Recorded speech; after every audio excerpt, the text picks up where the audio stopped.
Hey, what's up, everybody? This is Charles. I want to welcome you guys to another episode of the Dreamerspro Show, where we cover everything from sports, hot topics, classic debates, entertainment, and when we give you guys a fresh perspective on things and how we see them. And we got an episode for you guys here today that you definitely don't want to miss. So let me go ahead and get into this topic here. Now, as y'all know, Nick Wright is one of the most polarizing voices in all of sports because of some of the weird and crazy things that he says. He has said some of the most head-scratching things when it comes to the NBA that to this day, I'm still trying to recover from some of the things that I've heard Nick Wright say. Nick Wright was the first person I ever heard talking sports that said at no point in Kobe Bryant's career was he ever the best player in the NBA. He was the first person I heard ever say that. The first person. And when he said that, I was taken aback. I was like, wait, did this guy just say that? That was one of the first times I started to know that, okay, listen, this guy, he's on something else. And he was the only guy that really came out there and really started pushing LeBron to levels I have ever heard. And he was one of the guys that said, LeBron was the best player from the moment he entered the NBA. Like, who else did you ever hear say something like that? And he was the guy, the same Nick Wright, that said in 2016 that after the Cleveland Cavaliers beat the Warriors, that LeBron had surpassed Michael Jordan in the GOAT debate. For those of you guys who missed that comment or missed those comments, take a listen to Nick right here, basically enlightening us as to why LeBron James was better than Michael Jordan in 2016. Take a listen to that here.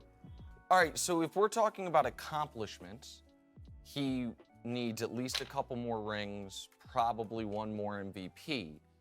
But if we're talking about accomplishments, Jordan's not the GOAT, it's Kareem. And if it's not Kareem, it's probably Russell. So we're not really talking about accomplishments, we're talking about who's the best. Who's the best? One game to decide your life. Who do you want in all-time history? So for LeBron to pass Jordan, he needs a time machine to go back about 11 months when he passed him the first time. LeBron's been the best player ever since about midway point of Game 6 of last year's finals, and all he's done since then is continue that. He's on the greatest streak in postseason history since Dre called him the B word and Clay said his feelings were hurt. He's played 16 games, his team's 15-1, giving you 34, 9, 8, and 55% shooting. And when we're just comparing the two players, LeBron averages more rebounds, assists, blocks, steals than Jordan, shoots a better percentage from 2, shoots a better percentage from 3, is the more versatile defender, can guard all 5 positions. He can do everything Jordan could do, but better. So what does he need to do to pass Michael Jordan? He already done past Michael Jordan as far as who's the best player ever. It was at this time I realized that Nick Wright says some of the most idiotic things when it comes to basketball. Because none of what he said, or virtually most of what he said, none of it was true. If you sit back and peel through it, you would realize that this guy just up there making up stuff. And you will be surprised at the droves and droves of people that actually listen to this guy talk about basketball and really believe that he's saying something profound just because of the way that he talks. It's like, wow, he sounds smart. He looks smart. So therefore, what he's saying must be smart. When in reality, it's just a bunch of it was just a bunch of hot air. And it looks like he's back at it again, hating on Michael Jordan. And in this time, he was actually hating on him on Twitter via a post that someone else put up on Twitter. And basically, the post was related to the iconic. It was actually by Darren Rovell, who put up the iconic shot that Michael Jordan did when he switched hands midair, when he switched hands while he was doing a layup midair against the Los Angeles Lakers in the finals. So he was responding to what that person put on Twitter, and this is what Nick Wright had to say. Every angle of this reminds neutral observers of how basic this quote-unquote iconic moment was. The Jordan iconographers decided long ago that this was some all-time amazing play along the lines of Dr. J's behind the backboards layup, and folks just went along with it. So those were his comments. And people wonder why so many people get irritated with Nick Wright when he starts to talk about that. He's actually gotten on like former NBA players, like I've heard he's got on Steven Jackson's nerves, Matt Barnes' nerves, and various players whenever he starts making these ridiculous statements, about basketball. So now let me dismantle this idiotic false claim, some of the idiotic false claims that he made in the first audio that we played for you guys. Nick Wright said that, LeBron is the better defender and all that. First of all, he said LeBron averages more steals than Michael Jordan. No, he doesn't. Michael Jordan's for his career averaged 2.3 steals per game. LeBron James for his career averaged 1.6. That's the first flat out lie. But if you guys ever saw that clip, he was saying it with a straight face in his suit, and he sounded really smart when he said it. So a lot of people must have thought, oh, wow, this guy, oh, wow, I never knew that. All you had to do was a little bit of legwork, and you would have found out that wasn't true. He said he was a much better shooter than Jordan from two. LeBron and Michael Jordan basically shot the same percentage for their careers. LeBron, I think, is shooting 50.5%. Michael Jordan for his basketball career shot 49.7 or 47.9% or so, if I'm not mistaken. Actually, let me verify that right now. No, Michael Jordan shot 49.7% for his career from the field. So they basically shot the same percentage points. LeBron shot a higher percentage from 0 to 10 feet to the basket.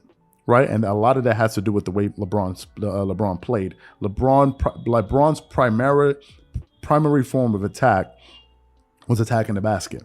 That's how he basically got all of his points. Jordan shot a higher percentage from 10 to 16 feet out, right? Because Jordan took a lot of his shots from the mid-range. He took a lot of jump shots, right? And if you look at those, if you go on, on basketballreference.com, you can see that Jordan shot a higher percentage from those distances. Now, LeBron did average more assists and more rebounds. I'm going to attribute the rebounds just because of his height, right? I think the taller you are, the higher the probability you have of averaging more rebounds. Hence, big men generally average more rebounds than smaller players. Now, Michael Jordan shot 10 percentage points higher from the free throw line over both of these players' career. So that's something that he didn't mention at all. Jordan obviously has more buzzer beaters. Then he went on to say probably the most idiotic thing of most of what he said was when he said LeBron was the more versatile defender. How can LeBron be the more versatile defender between the two players when he only made 5 all-first defensive teams and I think 6 for his entire career? Jordan made 9 all-first defensive teams, so it's clear to see who the better defender was, and he actually got a Defensive Player of the Year award. Jordan did that as well. And when it comes to offense, I don't even think you can compare these two guys. It's not even close. They're not even in the same universe. Jordan has 10 scoring titles. To LeBron James's 1 scoring title. And also, by the way, since you said LeBron is a more versatile and better defender, Michael Jordan also led the league in steals 3 times. He also led the league in steals 3 times. Jordan has also been a part of a three-peat 2 times. LeBron has not even been a part of not even one three-peat. Not even one three-peat. Jordan won 6 NBA championships playing alongside 2 top 75 players. One of them was Scottie Pippen, and the other one was Dennis Rodman. LeBron has won 4 championships, and he's played with 4 top 75 players in Carmelo Anthony, Dwayne Wade, Anthony Davis, and Russell Westbrook. Right? He played with these guys. Those are the guys that he played with, and he's won less championships. Obviously, Jordan accomplished more in less time. That also matters. Right? It also matters. The guy did more in less time. Michael Jordan has never been swept in the NBA Finals. LeBron has been swept 2 times in the NBA Finals. 2 times. So when he's up there trying to make this argument about he passed, so what was the argument? And my bigger question is, why are you saying these things? Why are you saying these things? Why do you continue to take shots at Jordan? It makes no sense. Like, bro, just let it go. This is not one of those debates you're going to win. It's not. And for him to go out there and make that statement or take that jab at Jordan, via somebody else's post on Twitter, like, why are you doing this? Because you know exactly what it's going to cause. I just cannot believe the people out there that seriously believe that LeBron was better than Jordan. Like, what? Based on what? Based on what exactly? It's certainly not the eye test. It's certainly not the accomplishments. So what are we basing it on? So to me, I just thought it was just totally ridiculous for him to do it. But then again, he can't help himself. And now I had to bring out the grill and roast.